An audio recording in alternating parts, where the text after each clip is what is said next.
Namar ki jingja ki basongsi nagapor sakapor sa ki benta Khappud jonga jela ki balakta bahaya ke syongsuk syongsanya po ke jela ka kenhun menteri jonga Sorkar kala sim ya karai ban bukno da ki polis outpost habaro ki Jaka Khappud ki bajudan pedang ke jingya Kynad ka belaja nagapor sakapor ya ganeu menteri ramba ke jela ula pentikna habakaran hakilat pathai kubor menta ke sngi hadin jonga jingilang jong ki menteri Sorkar hanong ba shalong kita ki polis outpost ki balak penbana ki kentup ya ka Moriap border outpost Hais Janta Hills district ka Mukro border outpost bat ka Tiwi border outpost West Janta Hills district ka Rani Jirang border outpost Haribhoi district ka Umuwali border outpost ka Leja Dubi border outpost bat ka Langpi border outpost West Khasi Hills district ka Sorkar ka pentip ya kene garai se kinong ilam na kiseng san perthai baper bak Sorkar klasim ya garai ban peniang ya kene ki polis outpost ki balong ki Jaka ki bajur ke jinge Kynad ki bajumi na kapor sa kapor.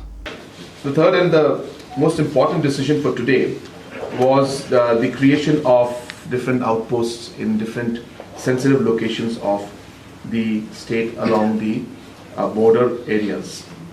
And the cabinet today has officially sanctioned and approved BOP for East Janta Hills in Moriap, in West Janta Hills in Mukro and TY, BOP number 3, this is in West Janta Hills, in Ribhoi, in Rani Jirang, the BOP has been approved, in West Khasi Hills, in Umwali, number 2 in Leja Dubi, and number 3 in Langpi. We have also decided that the outpost will be officially sanctioned for Athyabari. Also, we have decided that the upgradation of the outpost to full-fledged police stations will be done in Pathakama, number 1, and number 2 in Kershai, and number 2 in Kershai, and for outpost will also be upgraded.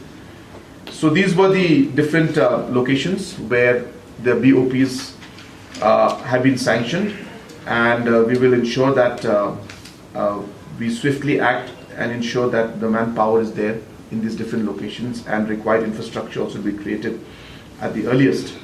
Apart from that, there were some other areas, especially in Ribhoi district, bordering Block 2, and there were suggestions that had come up, but we had to double check with the entire local communities also, and at the same time we had to double check with the sensitivities of the areas to ensure that we are able to get the correct locations. And hence, though the proposals came in, we have asked the DGP to... these BOPs are going to be very much within non-areas of differences. These are areas which are going to be very much in locations which already are having police presence and force from our side. So it's like an upgradation in one way. And number 3, for example, in Langpi, there is a BOP from the side of Assam, just opposite ours.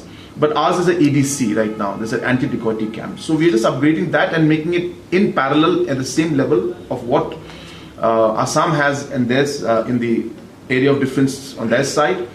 And we are also just making it the same and having a BOP. So we don't expect that there will be any issue. But if there are any concerns from Assam, then definitely we'll speak to them and we'll try to resolve those issues. Explaining to them that at this point in time, the people have to feel confident and have to feel that they are safe, and hence these measures are required to bring back a sense of normalcy and to make people feel confident and safe in their own villages. And that's the reason why we're doing it. It is easier to give an order to shoot people and to use force. Let me tell you that very, very frankly. It's very easy. It is more difficult to understand and have the patience to listen, to resolve, and to keep the larger interest while so much noise is being, put up everywhere. So people can look at it from whatever way they wish. I have no problem with that. For me, I always keep my clear, vision and my clear thought in mind. And for me, peace and tranquility in the state, the safety of our citizens, the overall growth of our state is paramount for me. And hence, in this situation, yes, there are challenges. We could look at it and work in whatever way we want to. We could use force and we could make the situation even more complicated. Or we could have patience, listen, have dialogue, resolve, which is, let me tell you, sometimes the more tougher way. And we do that, and I prefer doing that. And therefore, anybody could make any statements. I think at the end of the day, if we're able to resolve the situation by me being more patient, then I feel that that is a better way to move forward. But having said that, I've been very clear with everybody that there will always be a line that we will draw. There will always be a limit to which things can go. And as I said in the past, in this last 1 week, there were some incidents that went beyond certain areas and certain limits, which cannot be accepted. And hence, firm action will be taken against those. But in the larger interest, it's important to see that as a society, we're able to move forward, as a state, we're able to move forward. And hence, people can say many things, but as I said, for me, I see the larger picture and the larger goal. And I would like to see that we're able to resolve the situation rather than making it more complicated. And it's always much easier to order the forces to fire guns and bullets and beat up people than actually listen, resolve, have dialogue and talk. So this is the way